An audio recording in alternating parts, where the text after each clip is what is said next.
Welcome to It Begins in Quincy. We're taking national issues that play out on the local level, and we're bringing them to light. We are using Quincy, Massachusetts as the case study so that you can spot these things happening in your own hometown. Because you have to remember, it begins in Quincy, but it doesn't end there. Right. And today's deep dive is honestly one of the most tangled webs we've looked at in a while. Oh, absolutely. I mean, I want you to just imagine for a second that you are standing in a packed city hall. Right. It's early June, right? Yeah, early June. Yeah. So the air conditioning is probably just struggling against the body heat of this standing room only crowd. You're sweating. It's loud. Exactly. And you are sleep deprived. You are absolutely terrified. Yeah. And you are stepping up to the microphone, begging the city council not to evict your child's medical clinic. Which is just a horrific position for any parent to be in, obviously. Completely. You're in an absolute panic because you think the vital early intervention services your infant relies on are about to be destroyed. Right. But what you don't know, what nobody in that room knows, except for a very select few, is that the politician nodding sympathetically at you from the dais already has a document in her inbox proving your clinic is perfectly safe. Yeah. The crisis you are crying over literally does not exist. It's wild. Today, we are looking at a masterclass in political misdirection. We really are. We are looking at how a localized panic is built from the ground up. And, it's not necessarily by spreading lies, but by deliberately withholding the truth. Yeah, the omission is the key here. Exactly. When you look at the source material we have today, and we have a massive stack of internal emails, public meeting transcripts, a highly detailed public arts contract, you realize you are looking at the anatomy of a smokescreen. A complete smokescreen. Yeah. And we are dropping right into the exact center of it. Best place to start. Right. We are starting with what is undeniably the smoking gun of this entire timeline. The document that just completely shatters the public narrative. Yes. It's an email dated Tuesday, May 26th, 2026. This is sent by Helen Murphy, who is the Director of Operations for the Mayor's Office in Quincy. Okay, so a very high-level official. Very. And the recipient is City Councillor Deb Riley. Right, and I think we really need to understand the atmosphere in the city on that exact date, on May 26th. Yeah, paint that picture for us. So there is this mounting, terrifying rumor tearing through Quincy that the Step 1 Early Intervention Program, which is this beloved essential program for infants and toddlers with developmental delays, is being ruthlessly forced out of its building by the mayor's administration. Forced out, shut down, downgraded. The rumor mill is just churning. Exactly. Parents are in a state of absolute distress. They think they are losing a lifeline. So Helen Murphy, seeing this massive panic, sends this email to Councillor Riley. And she does not mince words at all. What does she say? I'm reading directly from the source here. She says, the early intervention program is not shutting down. The program is relocating and consolidating at Aspire's recently acquired facilities, making the operation more central to the areas served and more beneficial to those the program serves, as well as Aspire itself, by having multiple services under one roof. Okay, so just right there, that is a definitive, factual statement. Completely. And then she adds, I am sorry you have been misinformed. Please feel free to reach out to the leadership at Aspire for factual information. Man. Have you ever handed someone, undeniable written proof that their panic was totally unfounded, but then you just watch them double down on it anyway? Oh, yeah. It's incredibly frustrating. Right. We're looking at exactly 4 emails to track this timeline of how clear facts about the relocation of the Step 1 Early Intervention Program were explicitly provided and then, deliberately ignored. We have an email from a resident. She says, I am urgently begging the city to find a new building. I fear the Squaw Early Intervention Center is shutting down in June and vulnerable babies will lose their services. Which is it's a genuine citizen panic, right? It's based entirely on a rumor, but the fear is real. The mayor's office doesn't let that panic fester. Helen Murphy responds. And she replies to everyone on the chain, right? Including City Councillor Deb Riley. Exactly. And Murphy just straight up gives them the absolute truth. She writes, the program is not shutting down. It is relocating to a recently acquired facility to consolidate services under one roof. You have been misinformed. Boom. Right there. The mayor's office provides the absolute truth to everyone copied on that email, including the counselor. You would think those facts would just immediately diffuse the situation. The crisis isn't real. Right, but just 36 minutes later, the reality of the situation is completely disregarded. It's wild. Councillor Deborah Riley sends her email. Word for word, she writes, I do not appreciate your tone. I was not informed of this. I demand a 6-month extension for the lease, and I want to know what is planned for the site. It's just a glaring disconnect. Riley completely ignores the facts Murphy literally just sent. Wait, I mean, why demand an extension for a move the provider's already happily making? That makes no sense. It doesn't. She's demanding a solution for a problem that she was just told doesn't exist. Yeah, and then she asks what's planned for the site, completely ignoring the fact that she already has the answers. Exactly. She's choosing the rumor over the documented facts. Murphy replies again to lay it all out. Word for word, she writes. Aspire moved to a beautiful new facility. This transition was planned for years. Constituents are being fed misinformation, and the tribal center for the site was publicly announced 5 years ago. And that timeline right there proves Riley had all the answers she was supposedly looking for. Yeah, they were right there in her inbox. Right, but she chose to push the false narrative anyway. The May 26th timeline shows the truth was officially documented, yet Riley actively ignored those facts to manufacture a crisis. When a leader is handed undeniable facts in writing, and they still choose to champion a false panic, what does that reveal about the true motivation behind their outrage? She is handing the counselor the absolute, verifiable truth. The program is safe. The narrative of a forced shutdown is a complete fabrication. If I am Councillor Riley, and I am explicitly told on May 26th by the mayor's director of operations that the constituent panic is based on a totally false premise, my next move should be to blast that good news to my constituents. You'd think so, right? You'd want to relieve that stress. Exactly. I want to be the hero who brings the relief. I want to say, hey, everyone, stand down, your kids are safe. Right. So why on earth are citizens still showing up to a June 1st city council meeting, days after this email, begging the city to save a program that was never in danger? What is the strategic advantage of letting the panic burn? That is the pivotal question of this entire deep dive. And to answer it, you really have to look at the power of omission. The power of omission. Yeah. If a representative receives definitive information that completely invalidates the panic and they choose not to correct the public record, they are making a tactical choice. They're actively choosing silence. Exactly. They are allowing the panic to run its course because the panic itself is useful. Useful how? Well, it creates an atmosphere of chaos. It paints the administration as heartless and cruel. Oh, right, the big bad mayor's office taking on babies. Exactly. And it positions the counselor as the sole defender of the vulnerable. You don't have to lie. You just have to hold on to the truth and watch the fire spread. And the people getting burned in that fire are the parents. The parents pay the price. We have another email in our stack that really drives this home. And his email is just heartbreaking to read. It really is. He is detailing the extreme sleep deprivation he and his wife are suffering. He talks about how the stress is impacting his photography career. Which requires focus and energy that he just doesn't have right now. Exactly. But mostly, he talks about his son. His son uses a play group and a music therapist at the current Step 1 location, which is on Moon Island Road. And his exact words are, stopping that progress would be detrimental. Detriment. He is operating in a state of sheer, unadulterated terror that his child's developmental lifeline is going to be severed. He even starts brainstorming desperate solutions in his email.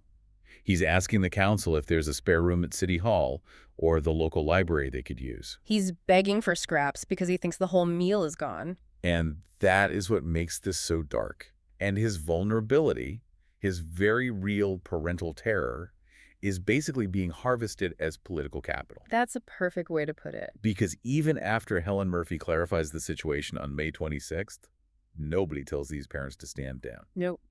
Total radio silence. This panic is permitted to bloom right into the June 1st council meeting. And you see the direct result of that omission in the public comment transcripts from that June 1st meeting. Oh, the public comments are wild. Residents literally take the microphone, entirely convinced of a reality that simply doesn't exist. Yeah, I remember reading one where a resident angrily declares that the city is forcing the program out of their sprawling facility into a single room. Yes, they literally call it a single room at 54 Miller Street. Okay, let's talk about 54 Miller Street. Yeah. Because this is where the public narrative completely detaches from physical reality. To understand how distorted this got, you have to look at the timeline. And the timeline does not start in June of 2026. Precisely. We need to rewind almost an entire year. Right. In our source documents, there is a screenshot of a Facebook post from Aspire Health Alliance. They are the parent organization of Step 1. And what's the date on that post? The date is August 10th, 2025. Okay. That is 10 full months before this June 2026 City Council meeting where people are screaming about a sudden forced eviction. 10 months. And what is the tone of that Facebook post? Is it a cry for help? It is ecstatic. It has this bright graphic of a beautiful, modern office building. And the text reads, "We're moving. We're excited to announce that our Quincy location will be moving to 54 Miller Street in Quincy, Massachusetts this fall. Stay tuned for updates as we prepare to welcome you to our new space."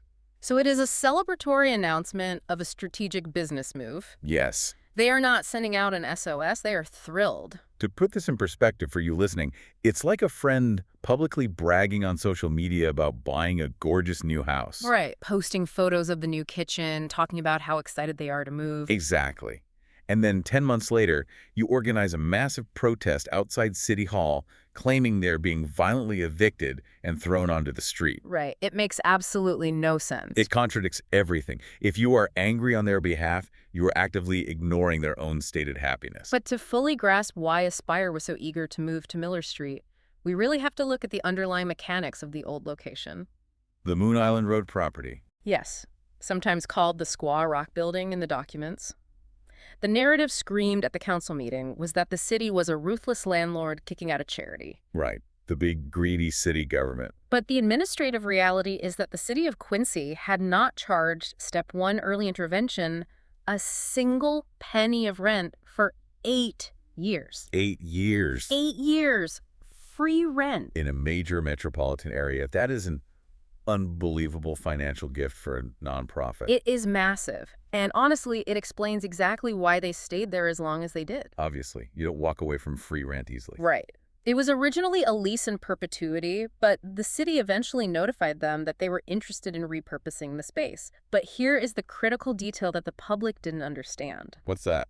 The Moon Island building was actually a terrible fit for the modern iteration of their program. Okay, because our sources show the old building was 5,400 square feet, which sounds amazing. It sounds huge, yeah. But it was an aging, tired facility, and more importantly, they were drastically underutilizing it. This is where we need to explain the operational model of early intervention because it really dictates their real estate needs. Right. How do they actually operate day to day? Well, Step 1 operates on a dual treatment model.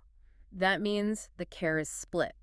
Okay. Sometimes specialists drive out to the families' homes to provide at-home services, and other times families drive to the center for on-location services. Like the playgroups Christopher Huang mentioned for his son. Exactly, and the pandemic completely upended that ratio. Dramatically, I'd assume. Oh, completely. Post-COVID, the landscape of early intervention shifted. Parents realized they vastly preferred the at-home care model. Which makes sense. I mean, if you have an infant or a toddler with developmental delays, the logistics of packing them up, driving across the city to a clinic, waiting in a lobby, and driving back, it can be a total nightmare. It's exhausting. Having the specialist come to your living room is infinitely better for these families. Right. So while Step 1 was still serving the exact same number of children overall, their in-person foot traffic at the clinic plummeted. Oh, well.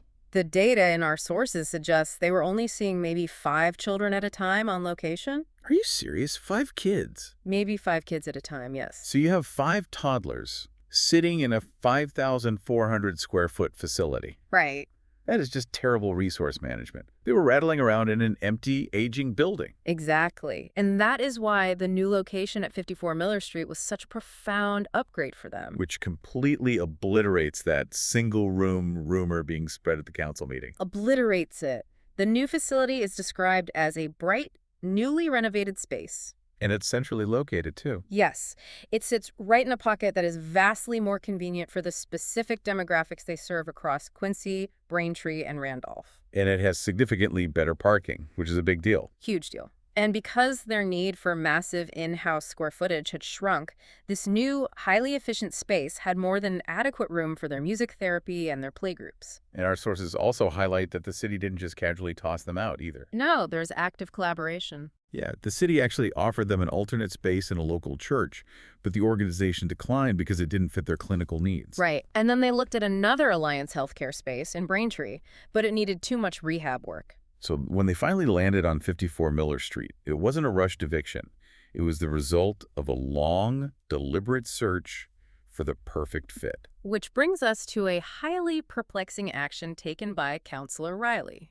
Oh boy, here we go. Right.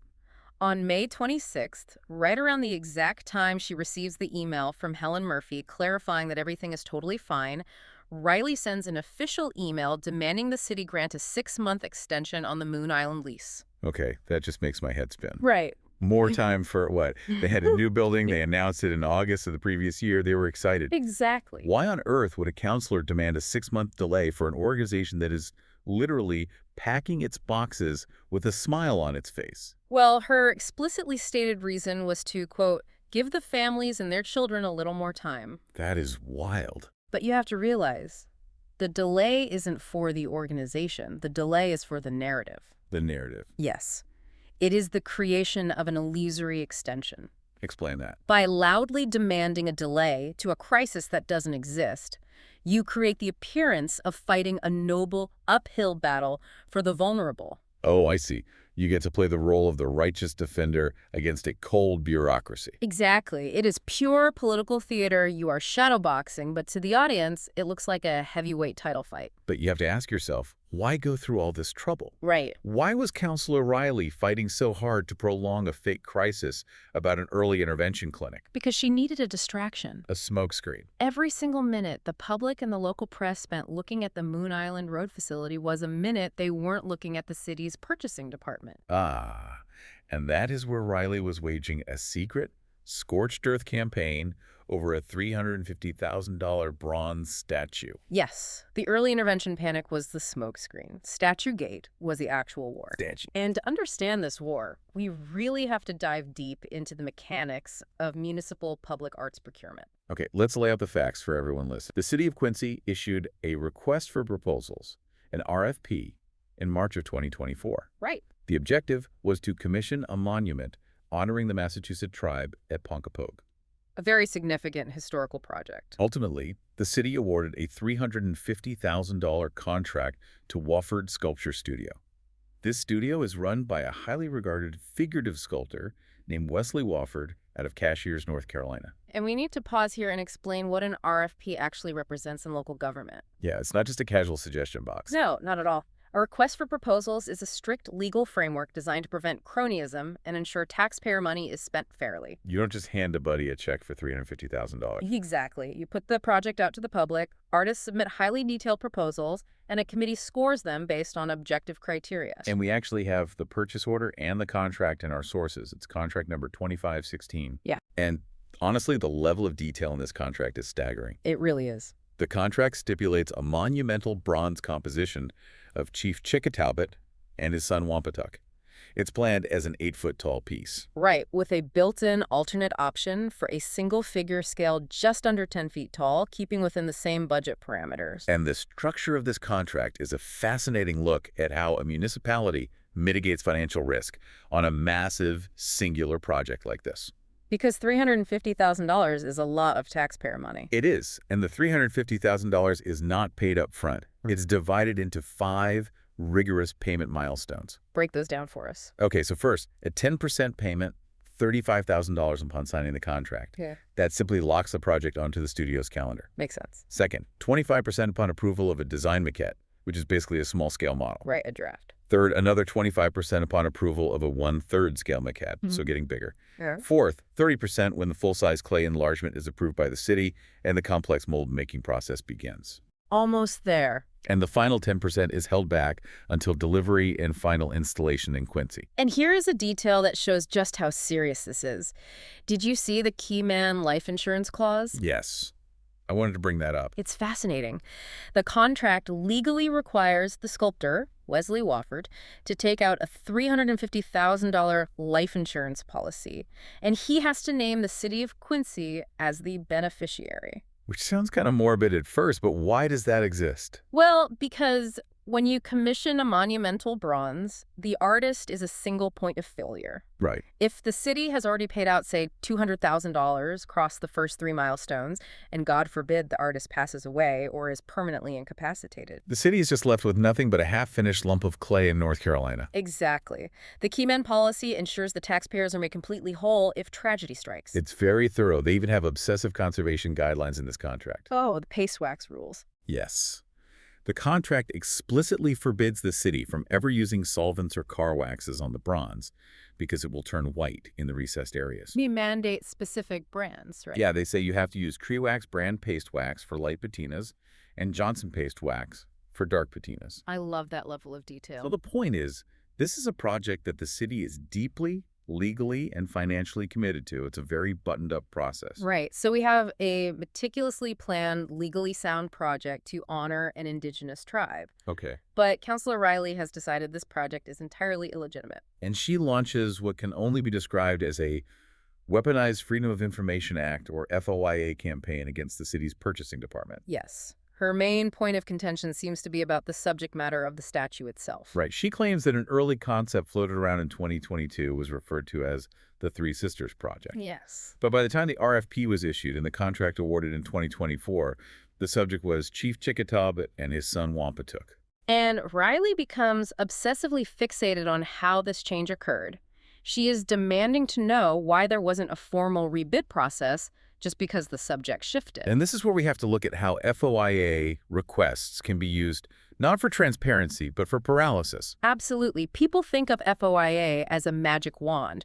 You ask for emails, and a computer just spits them out perfectly formatted. Right, like a Google search. But in a municipal government, pulling every single piece of correspondence, every invoice, every meeting note, and every calendar detail regarding a multi-year project requires an immense amount of human labor. Because they have to redact things, right? Exactly. It forces city employees to stop doing their actual jobs, pull servers, read through thousands of emails to redact sensitive employee information, and compile massive dossier. It is a deliberate administrative burden. And we have the email chain showing her just burying the purchasing department. She is relentless.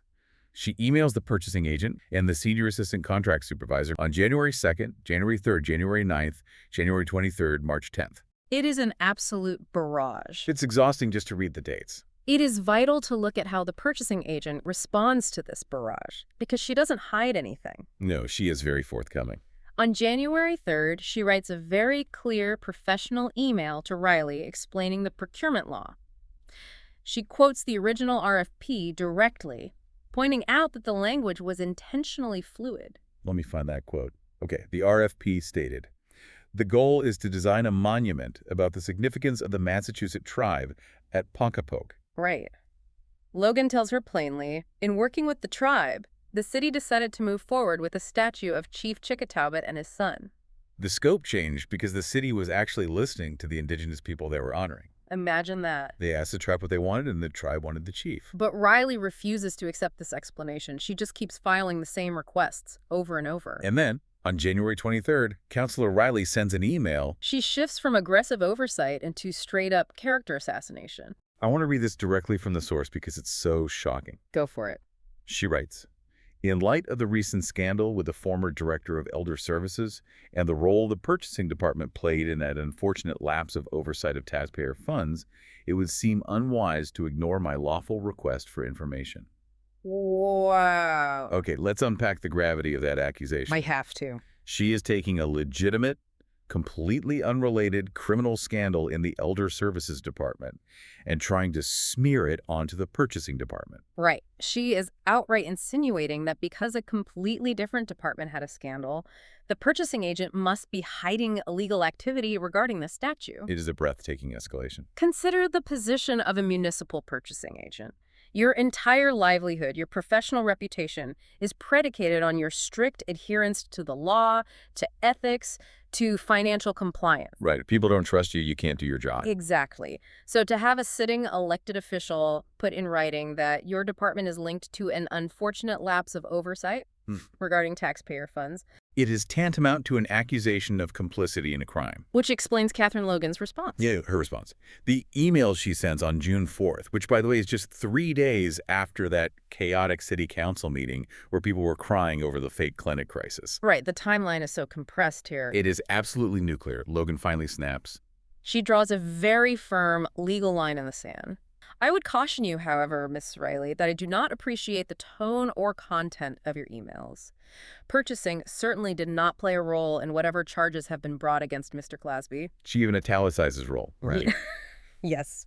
She continues, as an attorney, I take great offense by your insinuation that my department had a role in any alleged criminal activity. And she goes even further. Moreover, I find the content of your email to be bordering on threatening and harassing, neither of which is acceptable. She's not backing down at all. Not one bit.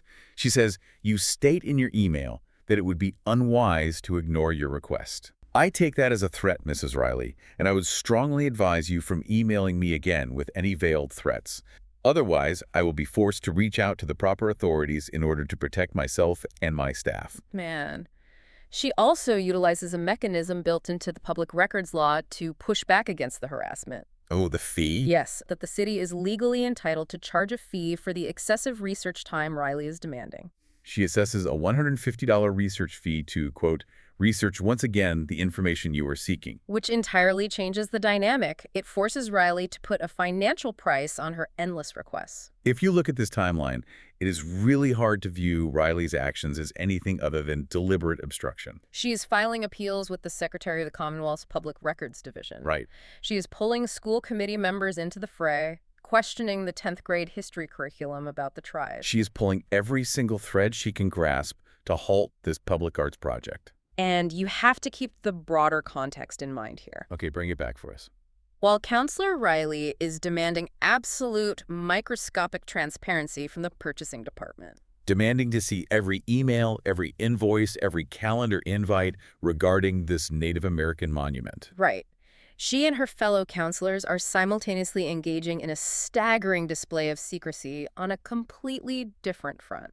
Which brings us to the ultimate irony of this deep dive. Let's go back into that June 1st, 2026 City Council meeting. The atmosphere is just toxic. Yeah. You've got residents like Hank Dondiero literally pointing fingers at the council, yell, you're going down, you're going down. It's chaos. You have massive arguments over a property purchase for the Eastern Nazarene campus. You have the manufactured outrage over the early intervention program. And then a resident named Leah DeGloria steps up to the microphone. Right. And Leah DeGloria is not there to talk about the early intervention clinic. No. And she is not there to talk about the statue.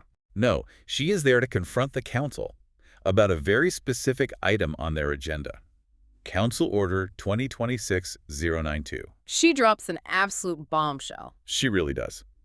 She accuses the city council of trying to quietly appropriate $35,000 to hire an undisclosed secret shadow attorney to ghostwrite public council orders. A shadow attorney. I want to read part of her transcript because her righteous anger is just piercing. Let's hear it. She says, right now, this council has 4 separate open meeting law complaints regarding the meeting on May 18th. One of these complaints belongs to me.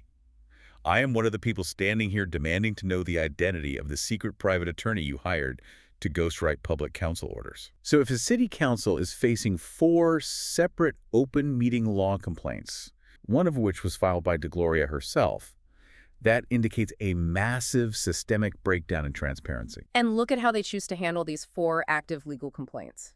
Instead of addressing them openly, instead of answering the citizens, They introduce a vague council order to fund contracted services. and DeGloria exposes that this money is actually going to a private attorney. Right. Wait, let me make sure I understand the mechanics of this and that everyone listening understands. Why would a city council need to hire a private attorney in secret?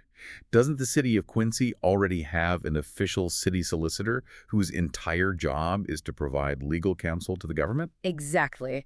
The city has a fully funded public legal department, but the city solicitor represents the city as an entity, which includes the mayor's administration. If a faction of the city council is trying to maneuver against the administration, say, by drafting highly specific, perhaps legally questionable council orders, they might not want the official city solicitor reviewing their work. They want their own hired gun. Exactly, but they want the taxpayers to pay for it. That is just wild.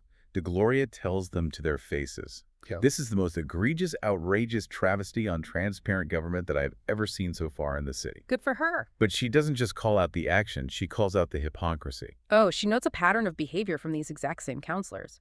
She points out that in previous meetings, these counselors would scream bloody murder if a minor supplemental document was missing from a city agenda. Oh, claiming that a late notice was a threat to democracy. Yes. She says it brilliantly. Let me read this. She says, missing supplemental materials or a late notice is a threat to democracy, but hiring an undisclosed attorney to write public counsel orders without the citizens knowing who they are, what their credentials are, or what they're advising on, that's perfectly fine. The detail that truly blew my mind when reviewing these sources is the origin of the $35,000.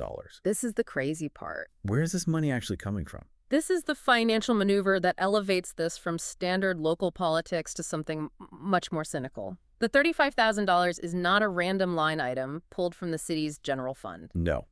It is the exact specific amount of money that 5 of these counselors had previously refused to take as a pay raise. Think about the optics of that. They publicly reject a pay raise.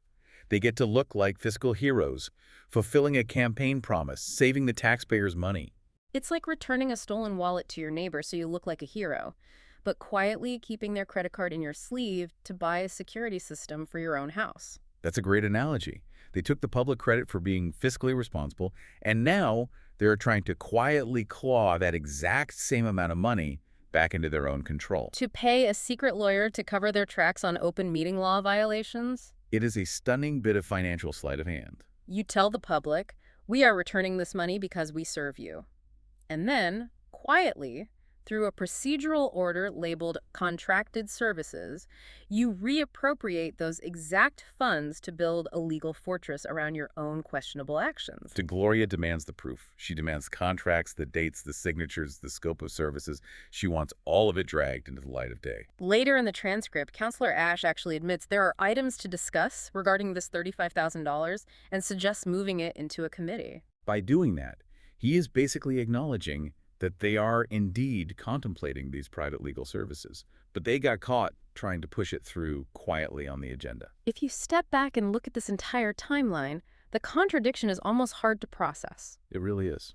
On one hand, you have Councillor Riley demanding microscopic, punishing transparency for every conversation, every email, and every invoice regarding a public arts project that honors an indigenous tribe. She is willing to paralyze the purchasing department over a statue. But on the other hand, that very same council is attempting to hire a private attorney to conduct public business in the shadows, while refusing to disclose the attorney's identity or their contract to the very taxpayers footing the bill. It is transparency for thee, but absolute secrecy for me. And the most heartbreaking part is how they achieved it. Right. The smokescreen. They used the emotional vulnerability of parents with special needs children as a smokescreen. They let parents stand up at a city council meeting over a forced relocation that wasn't happening. Just to keep the public angry, chaotic, and distracted from what was happening in the shadows. It is the ultimate weaponization of local government machinery. You manufacture a crisis over a thriving early intervention program. You use it as cover for a bitter, personal, bureaucratic war over a Native American monument. And you do all of this while secretly attempting to fund a shadow attorney using returned taxpayer money. It's a stunning tangled web. And if you've ever watched your own local school board or city council argue over a budget, you know how dense and confusing it can get. Oh, yeah. That's why we do this show. Because if political operators can pull this off in Quincy, they can pull it off in your town. The tactics are universal. Distraction, administrative obstruction, financial sleight of hand. But now you have the blueprint. You know what it looks like when a politician asks for an extension to a crisis that doesn't exist. You know that a Freedom of Information Act request can be used not for sunlight, but as quicksand to freeze a department. Exactly. And that leaves us with a final, lingering thought to explore on your own. What's that? When local leaders demand absolute, punishing transparency from others, but build a fortress of secrecy around themselves, using your own tax dollars to pay the guards, what else are they hiding in those shadows? That's a chilling question. If they are willing to weaponize the genuine terror of parents in an early intervention program just to control a daily political narrative, what happens to your city when a real crisis hits? Because I have to remember, it begins in Quincy, but it doesn't end there.